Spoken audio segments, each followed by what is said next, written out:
Hello, everyone. It is Stevie Aisha Mills from the great state of North Carolina, currently positioned in Roanoke, Virginia, the Star City of the South, and I am so positively, absolutely, supercalifragilisticexpialidociously excited because I get to have a conversation with someone who I think is all that and then some, and who totally rocks her it factor. You know, I believe the it factor is that je ne sais quoi and that bada ba boom that blends and mixes and calls you.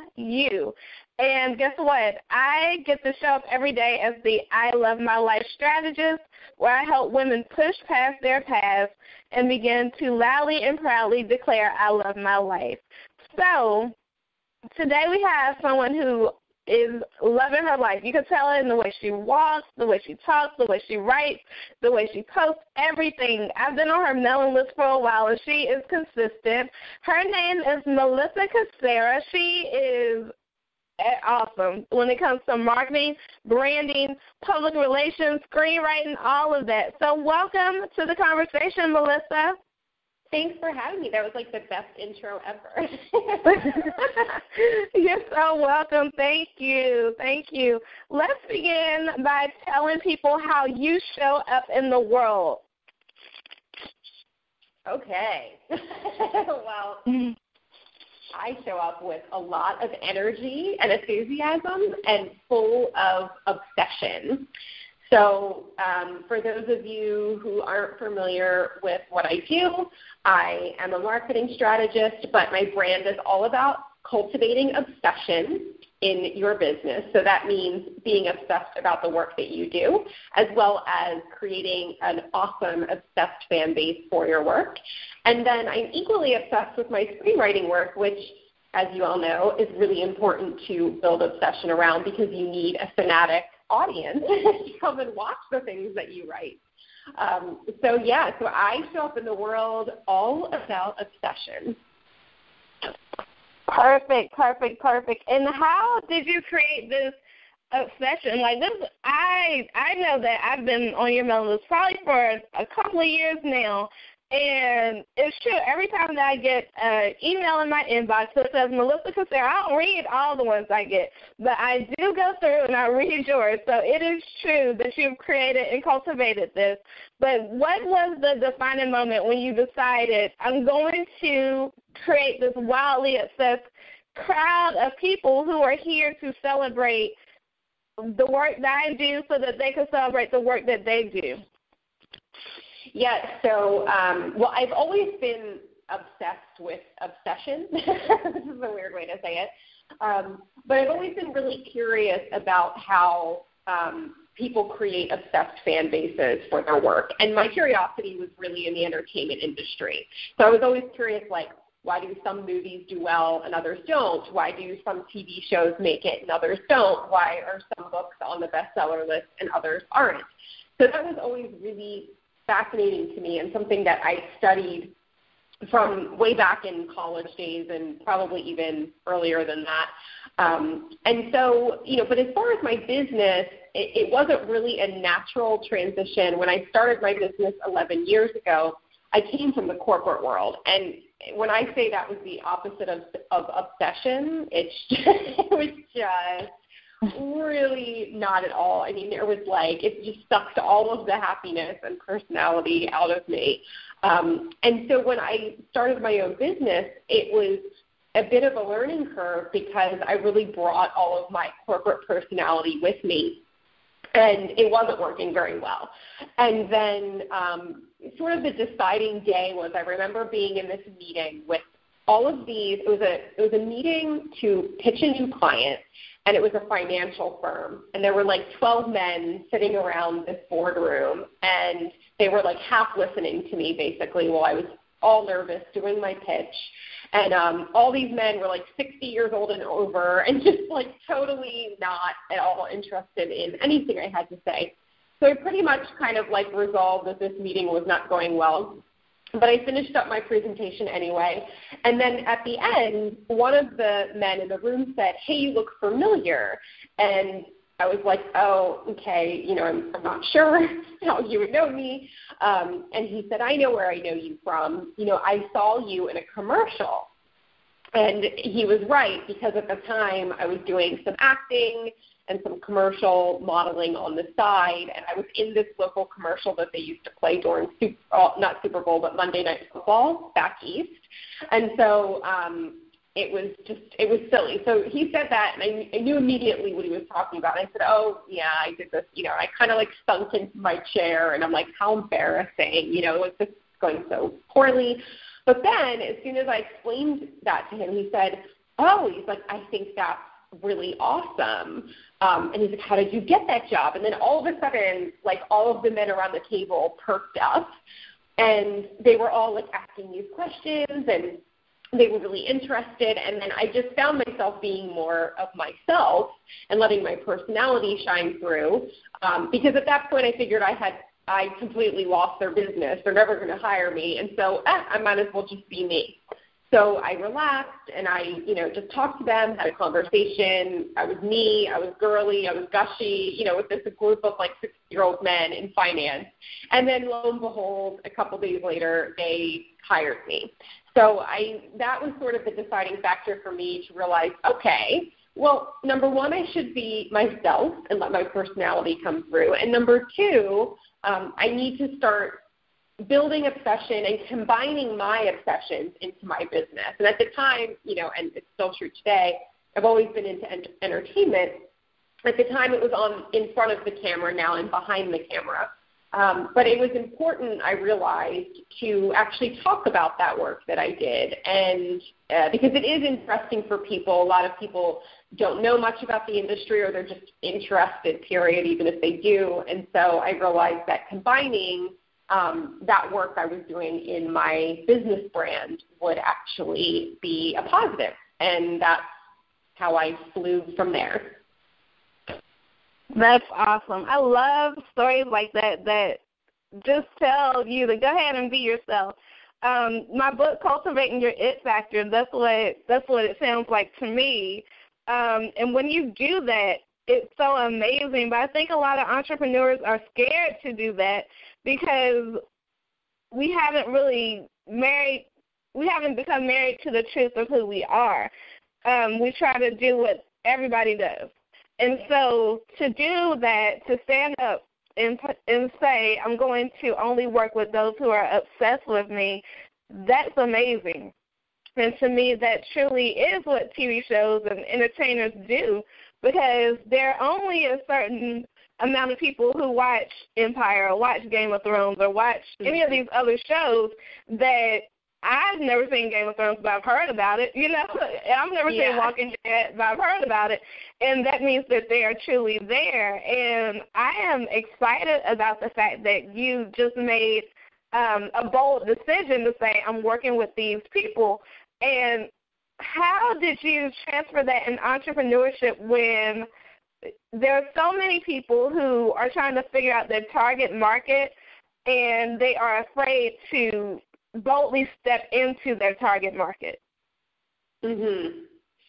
Yeah, and that's challenging in the beginning of your business, I think, for everyone, because when you're starting out, unless you have a huge influx of cash, let's say, but most of us don't when we're starting out, it can be tough because you're chasing the money as opposed to chasing who you really want to work with. And I learned the hard way chasing the money for sure, because I had some really seedy things happen early on and some definitely non-ideal clients in my world. So I learned the hard way. For me, it wasn't like I made this decision and everything was, roses. I mean, even after I made that decision, I still attracted some people that were not ideal for me and, said, well, I have a gut feeling, but I'm going to just ignore it. And then lo and behold, I ignore it, and it always turns out really crappy in the end. So I think that it's a little bit of a delicate dance in the beginning sometimes you can't necessarily get clear on who you want to work with until you work with somebody you don't want to work with, right? Because you don't even know those people exist, right? So you just have to be gentle with yourself in the beginning and realize that not everybody that comes is going to be perfect for you, right? I mean, it happens. It's life. It's business. What I would say, though, is when you get that little intuitive hit, and us as women particularly, though men have intuition as well, but I do notice that it's dialed way up with women most of the time. And so it's really great to, like, dial into that intuition and pay attention to it, whether you're a man or a woman. Really honing in and listening when you get that little, like, bubble in your stomach, or just like that little thing that's like in your mind going, something about this seems off, really dial in and pay attention to that, because most of the time that intuitive hit is right. So I would say when you get those hits, that's the time to say, okay, I really need to pay attention, and is this person a good client for me, or is this a good customer for me? Otherwise, sometimes people slip through your intuition. It happens all the time. And you just have to experience that and kind of look for warning signs. I have a whole blog post, in fact. I don't know the name off the top of my head, but I can send it to Stevie if she wants to link to it.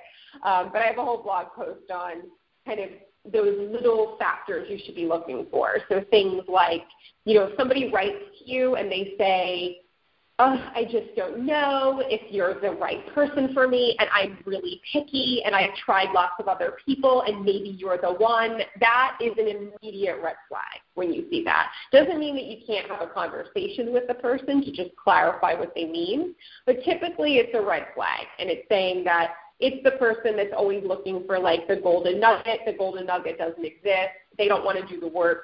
And so they're constantly just, like, hiring coaches and buying books and things like that and making excuses rather than doing the work. So it's little things like that that you learn over time, and you get really good at sussing out in the beginning so that you don't end up working with someone that's not ideal. That's great wisdom. The question that I have next is about how people, like, just a couple of hints about how people can stand out from the crowded marketplace, in your opinion. Mm-hmm. Well, number one for sure is to weave your personality into your business as much as possible. And this is probably something that you hear all the time from Stevie, so I'm just echoing it. But I would really say that weaving it into your copy particularly is very important. This is not easy for everyone to do. A lot of us water down our blog posts and our website copy and things like that. And so the best way to do that is simply to either orally talk about what you do, record it, and then write it from there. That can be an easy way. Or if you've already written it, read it out loud and see if you're tripping over words. Because if you're tripping over words, chances are that's not how you speak or not how you are. Or if it feels really dry, like you're reading it, you're like, I'm falling asleep on myself. Then you immediately know that needs to be spiced up. So that's number one. And then the second thing I would say is just to put, like, pops of personalization into your business. So this is really key and really important nowadays, where everything is digital and online and automated. So it used to be back in the day when I started my business, everything was pretty personalized, right? So, I mean, you would do that too. But now it's almost like, you join someone's email list and you get an automated response, and then maybe you get, like, this series of emails that are just set up in advance. And, there's all these things. It doesn't mean that automation is bad. It just means that if you want to stand out, you should think of ways that you can get more personal with people and surprise them. So here's a little quick tip. This is something that I do, my clients do, it's really fun, is if you have an email newsletter, what you can do is every month set a little time aside for connection. So maybe 30 minutes a month right? So not too much time that you need to do this. And then randomly select 3 or 4 people that joined your newsletter that month and email them personally. Say, hi, it's really me. I'm reaching out. I want to thank you personally for joining my newsletter. I so appreciate that you're in the community. I'd love to learn more about you. And then you can invite them into maybe a 10-minute chat with you. So this isn't a sales call or anything like that. This is just something where it's a pure connection. Tell them that you'd love to buy them coffee. Even if it's virtual, you can send them a Starbucks gift card by email. It's super easy to do. And that's a great way to infuse personalization into your business and get people, excited about you. And that ups the obsession level for sure. And then the third thing I would say is swirling one or more of your passions into your business. So I'm a living example of this because I swirl pop culture and entertainment into pretty much every single thing that I do. So you'll never read like a sales page of mine without hearing about Justin Bieber, right? I mean, there's always going to be some kind of pop culture reference, Game of Thrones, something that I'm interested in. So you may hate entertainment, and that's totally cool, so you don't use that. But I would think about something that you do like. So like if you love cooking, let's say, why not shift the things that you do in your business to be more cooking-like?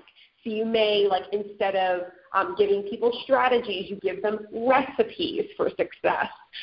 Maybe instead of writing an ebook, you call it a cookbook. Even though they're not cooking anything, it's like, cooking up success or cooking up health or cooking up beauty or, whatever it is that you do. There's really fun ways that you can play. So I had a client that loved, like, the 1920s era, like was really into that era. And so I just encouraged her to look up like 20s slang and photos and things like that were like very much the 20s, and then infuse that into her brand. So she put the slang into her website. She had photos done that were like warring 20s, now I'm completely blanking on what those gals are called that danced back then, but I'm sure you have a visual of it. And so, those kind of things make your business super obsession-worthy, but they also make it really fun for you to run your business because you're then spending more time with your passion while also exercising your professional skills.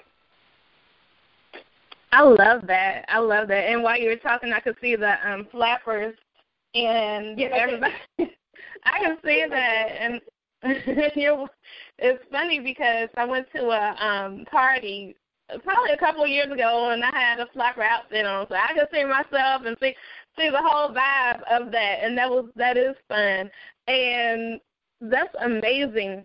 One of the things that I know that people are kind of nervous about, but I think is a great tool, and I'll be curious to see if you were using this and how you're using it, but live streaming as far as Facebook Live and Periscope.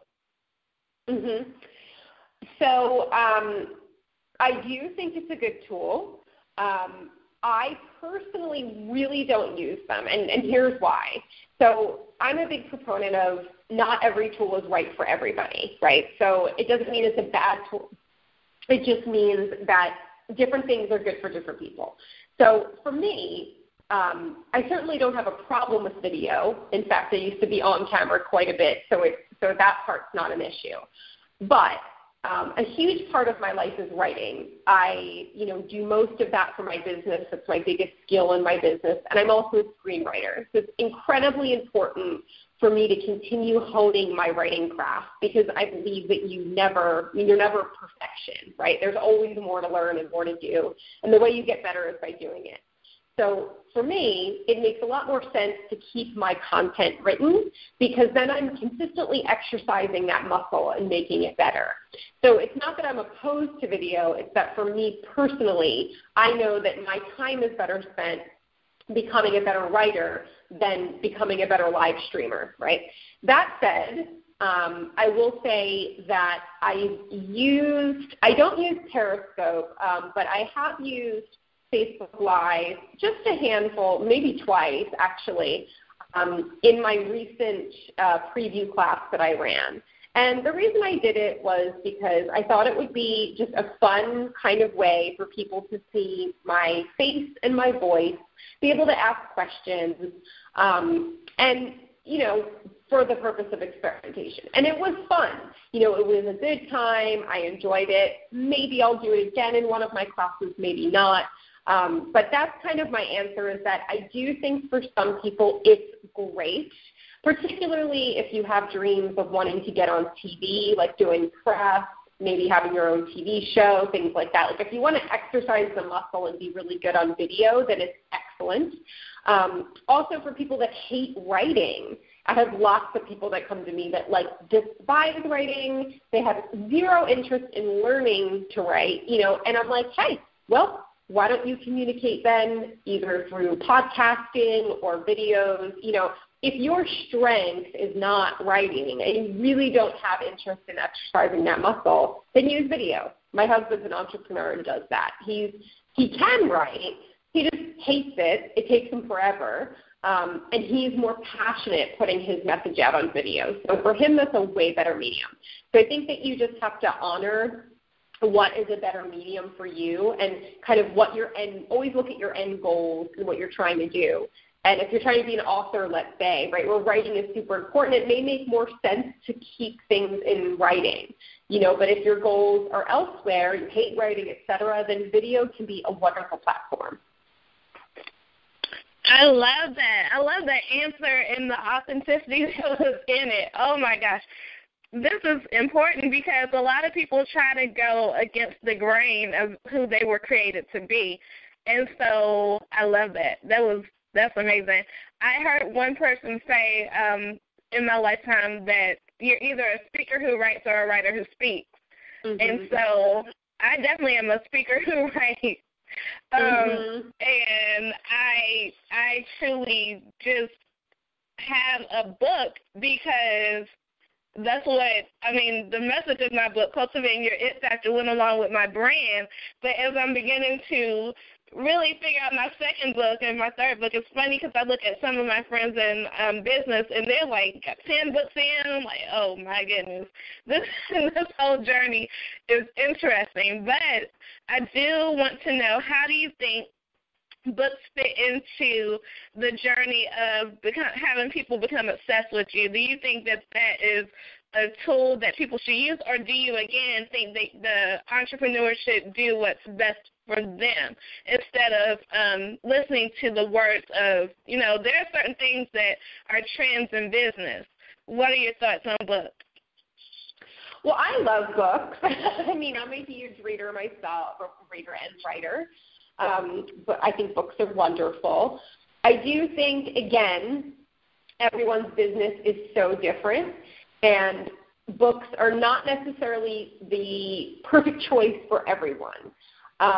So I do think, you have to honor what your goals are and what you want. There's also the whole conversation between self-publishing and traditional publishing, right, which that could be like a whole probably 4 podcasts if we can talk about that. But, I do think that you have to honor kind of what your goals are in your business, but I do love books. I still think that they're relevant. People are, nowadays reading a lot more on Kindle and things, so it certainly makes sense to do some kind of digital book. Not that you can't do a print book, do a print book if you want. But it's nice because you have an option, right? You don't have to do a print book if you don't want to. And, I think that there's also things available for you. So if you're not a great writer, you could always think about hiring a ghostwriter to write a book for you. That's very common. Most celebrities use them. So that's something that's available to you. So you don't have to feel like you have to sit down and slog and write a book if you're completely not a writer and have no interest in becoming a writer. That's something that you could outsource pretty easily, and you need budget for it, of course, but you could certainly outsource that. And then, what some folks do is they don't write a full book. They'll kind of write like a mini book of sorts and publish it, put it on Amazon, and then kind of use that as a community builder, right? So the cool thing about books is that it can sometimes access an audience that otherwise is not available to you or really hard to reach or perhaps expensive to reach. So if you self-publish something, get it on Amazon, then you're opening the doors to bringing more people in that may be excited about your message. So I say go for it if it feels like a fit, but always kind of look back at your business and your end goals and make sure that you're not just doing it because it's a trend, that you're doing it because it makes sense for your individual business. This is just amazing because a lot of times, like I said, people fall into the trends, but you're such a breath of fresh air because you're saying there are principles in business, but every business is different, and you can't look to your left and you can't look to your right to figure out what to do for your business. And that is so key. And I think it speaks to just who you are as a person and your whole vibe as an entrepreneur, because as a person who doesn't fit into the mold of most things myself, I really appreciate somebody like you, because people who are very unique in how they show up in the world, like the multi-passionate entrepreneurs, it's very hard to say, okay, let's follow this trend, let's follow that trend, let's do this, let's do that, just because other people are doing it. So as we begin to wrap up, I would love to know, what do you think, I'm going to ask you two more questions and then get your contact information. The one question I want to start with is, what do you think the biggest thing that people need to do in 2017? Connect. Connection is always key, and not just connect for the sake of like making business contacts or things like that, like things that are more like for selfish reasons, but connection on a deeper level. So, reach out to people that have been in your business community for a while and offer to take them to lunch. Reach out on a deeper level, like thanking people, showing gratitude, building those relationships, not from a place of like, give me a sale, but from a place of connection and like true bonding. And that's so important. Also, it will help you stand out, as we talked about earlier. And the very last question is something I hear music. It's funny because I like pop culture too. And there's a song that says you need to cut it. What do we need to cut in 2017? We need to start connecting more, but what is the one thing you're like, I wish more people would stop doing this? Oh, I wish more people would stop comparing themselves to other people. So the best thing you can do is keep your eyes on your own paper. So remember to when you're little and you couldn't cheat off other people, don't do that now. And it's not even about cheating, right? It's not that you're like going and trying to copy off of people. It's that we don't need all of that outside noise and influence. So unsubscribe from your competitor's newsletter list, right? Unfollow them on Instagram or wherever, because if that's keeping you busy just sort of checking and keeping tabs on other people, then you're not doing your own work, and you're also not getting any fresh inspiration for your own work. So that's why I'm a really huge proponent of baking in a passion of yours into your business, even if it has nothing to do with one another, because then you're spending all your time getting inspired by your passion as opposed to looking to what other people in your industry are doing and seeing what might resonate for you, because that's never going to yield anything interesting or original. I love that, and it's amazing because it's kind of like go against the grain information, but I love it because it gives so much freedom, and it's interesting that we started off the conversation with you talking about how you were in corporate America, and now all I hear is freedom. Do this. Go for it. You rock your own it factor. Make it happen. Let people get obsessed with you. That's all I hear. And I've gotten even more free by just listening to this, and I know that in 2017, my business will see a shift because of the greatness that has happened today on The Conversation. And I thank you, Melissa, for showing up and showing out in only how you can do it. You are such a gem who I am just truly excited about hearing every time you send out an email, every time I see you on Facebook, every time we get to connect. And I know this is the first conversation, and prayerfully it will not be the last. I want you to tell the people how to connect with you. Awesome, and thank you for having me. It was so much fun. You can best connect with me on my website, which is just my full name, melissacassera.com. All kinds of free, fun goodies on there, the blog posts like we talked about here, a fun bio challenge to rewrite your bio, and lots of celebrity and pop culture gossip. Awesomeness. So, everyone, this has been another great conversation. I am Stevie Aisha Mills, the I Love My Life strategist. I help women push past their past and begin to loudly and proudly declare, I love my life. If you know how to spell my first name, then you know how to connect with me, STEVII.com. And we cannot wait to see you again on another version of The Conversation where each time we talk is something completely different that we're blessed to learn. Do not just have a great day. Make it a great day. Why? Because you have the power to do so. See you later. Bye, everybody.